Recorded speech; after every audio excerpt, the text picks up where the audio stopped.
Village composition. চলো আজ আমরা একটা গ্রামের কম্পোজিশন ড্রয়িং করি। একটা ভালো কম্পোজিশন ড্রয়িং করতে হলে কিছু ড্রয়িংয়ের প্রিন্সিপাল আমাদেরকে মেনটেন করতে হয়, তাহলে একটা পারফেক্ট কম্পোজিশন আমরা পেতে পারি। সেই প্রিন্সিপালগুলো কি? সবার আগে আমি বলতে পারি পার্সপেক্টিভ। পার্সপেক্টিভ কী জিনিস? ছবিতে কাছের জিনিস বড়, দূরের জিনিস ছোট, এই সহজ ভাষায় এটাকেই পার্সপেক্টিভ বলা যায়।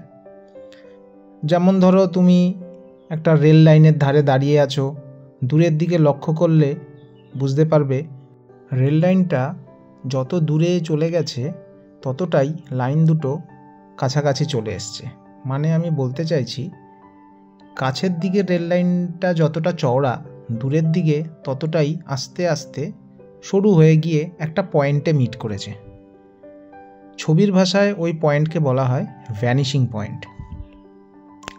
তো এটা একটা খুব সহজ উদাহরণ আমি তোমাদেরকে দিলাম পার্সপেক্টিভের। তো এইখানেও কিছুটা আমি পার্সপেক্টিভ মেনটেন করে ছবিটা এঁকেছি। সেই সাথে সাথে আমাদের আর কি মেনটেন করতে হবে একটা কম্পোজিশন বানাতে গেলে, সেটা হলো ব্যালেন্স।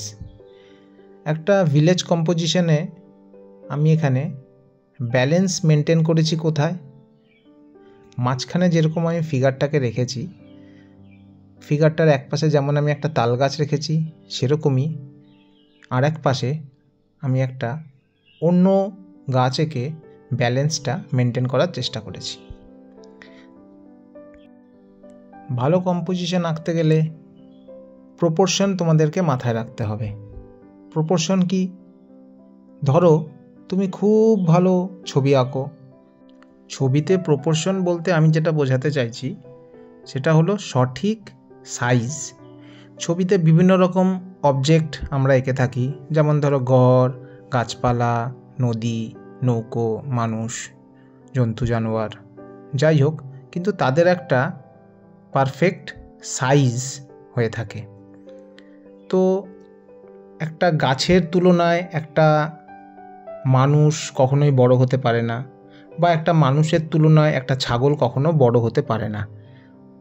তো এই জিনিসটাকেই সাইজ মাফিক তুলে ধরাই হচ্ছে প্রপোর্শন। তো এখানেও তুমি দেখে থাকবে, এখানেও আমি প্রপোর্শন মেনটেন করে ছবিগুলো এঁকেছি। তাল গাছটাকে মানুষটার থেকে যথেষ্ট বড় করেছি, দূরের ঘরগুলোকে যেহেতু ডিস্টেন্স কভার করছে ছোট এঁকেছি, দূরের ঝোপঝাড়গুলোকেও ঘরের পেছনে বোঝাতে তাদেরকেও সেরকমভাবে আমি রঙটাও সেভাবেই ইউজ করেছি।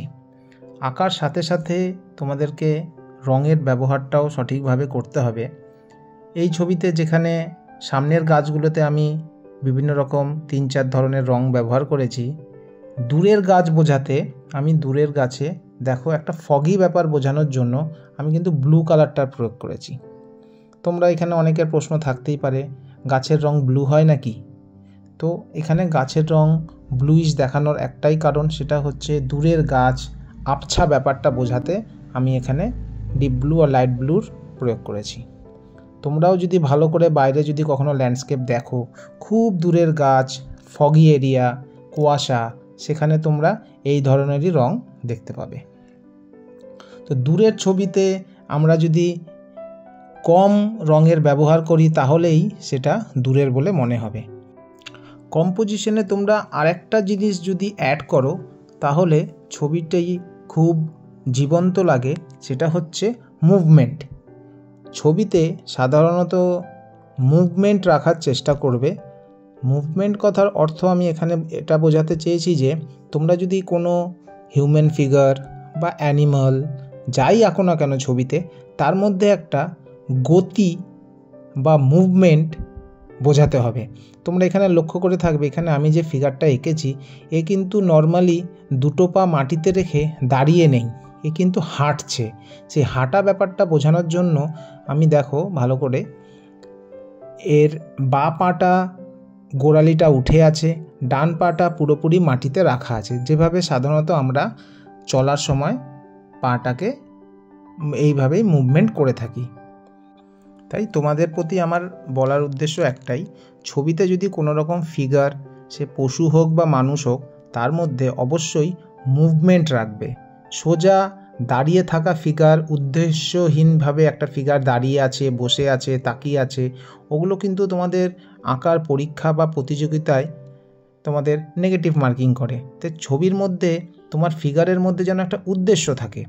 তুমি এখানে দেখে থাকবে আমার এই ফিগারটা নদীতে জল ভরার উদ্দেশ্যে যাচ্ছে। তো তোমাদের উদ্দেশ্যে এবার আমার যেটা বলার, আমার এই ধরনের টিউটোরিয়াল ভিডিও যদি তোমাদের ভালো লাগে অবশ্যই লাইক কমেন্ট করে জানাবে।